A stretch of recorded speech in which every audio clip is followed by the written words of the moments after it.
Welcome back to the channel. Tune in or go stout. If you're unemployed and living in America, I have great news for you. You're not alone. The July jobs report just dropped and man, we're in trouble. Unemployment is going up, job growth is going down, and we're left picking up the pieces. I've been fighting the job market just like everybody else. I'm also unemployed. YouTuber, I know, I didn't even have to say it. But without wasting any more time, let's get into this job report and see if the job market is really as bad as we think it is, or if there's something darker at play. The jobs report for the month of July was very weak. Instead of adding 100,000 jobs, we only added 73,000, and we had to go back to the months of May and June and revise those numbers down by 258,000 jobs. That means that 250,000 jobs were reported to have been made but really never existed. So for all the people that were being gaslit into thinking they were crazy, talking about ghost jobs on Indeed or LinkedIn, well, you were right. In addition to that, the unemployment rate ticked up. This report was so bad that the person that made it got fired by the president. Not for fake news, but for telling the truth about how bad the job market really is. And that's the part that pissed me off the most. Why is it everybody in the government that shows us what's actually going on get fired? From the jobs, to the AI, to the files, everything just gets swept under the rug. Like, how do you overestimate 258,000 jobs being created? Like, when you overguess that much, it's no surprise that the unemployment is going to tick up. If I sound annoyed, it's because I am. As someone who's applying for jobs actively right now, job reports like this don't make me reconsider my decision to quit my job or make me want to go back, but it makes me feel really bad for the people who do have a job currently that they hate but know that they can't leave because there's nothing out there for them. Not everyone is able to save up money for a rainy day, especially with the job market the way it is. Employers are trying to find a way to pay the least to get your talent. Since the job market is filled with nothing but workers and no jobs, it's easy for them to lowball everybody. And I don't want to seem like I'm targeting one administration. The job market has been bad. Both of our past presidents have lied about the reports. I'm simply annoyed at the people in charge always lying to us and us having to figure out months later. I especially feel bad for the people who are trying their hardest to maintain the job they have now, only to be met with a layoff letter and disregard. I have never been personally laid off myself, but the stories that I've heard are truly heartbreaking. Instead of being fired for doing something wrong or leaving on your own accord, you show up just to find out that the company you've been giving your time to no longer needs you or can't afford you. These usually come with no warning and leave you scrambling to figure out your next move to stay afloat, showing that a job market this bad affects everybody, even the employed. While the job market is bad enough, a lot of problems that Gen Z faces is explaining the job market to older generations. This job market is tough on everybody regardless of your age, but it seems like Gen Z gets stepped on the most. I swear to Christ, if I hear another one of these geriatric fucks shitting in their depends,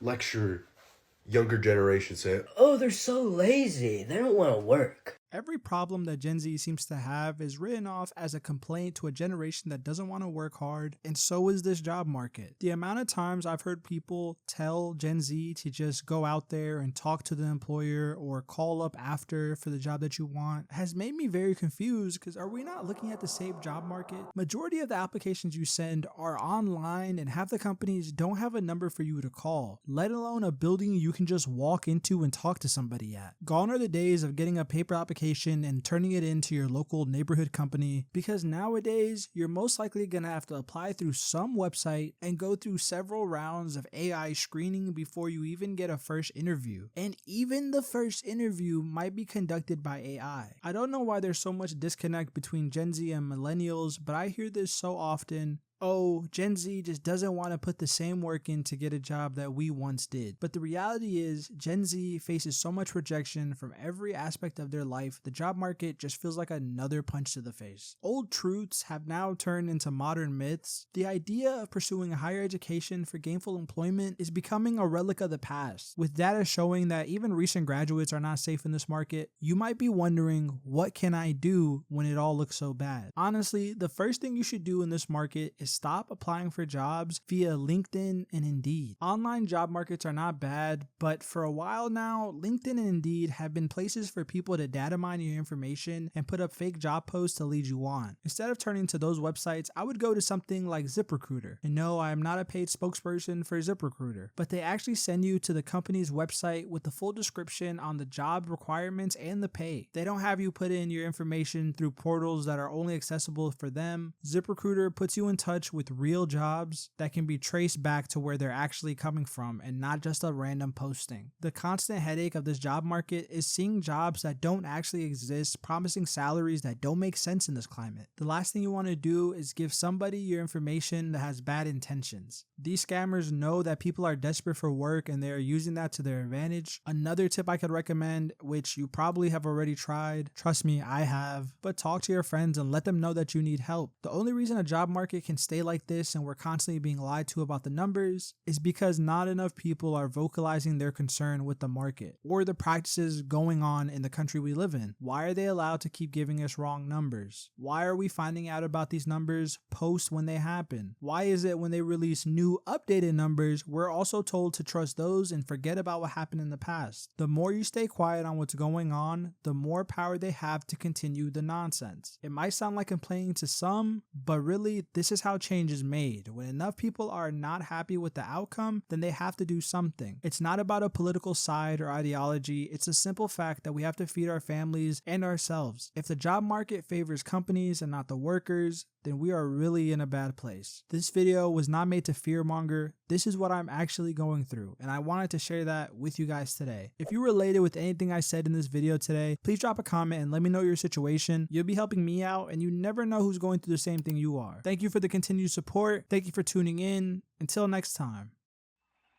Transmission complete. Signal terminating. This is Ghostthread, signing off.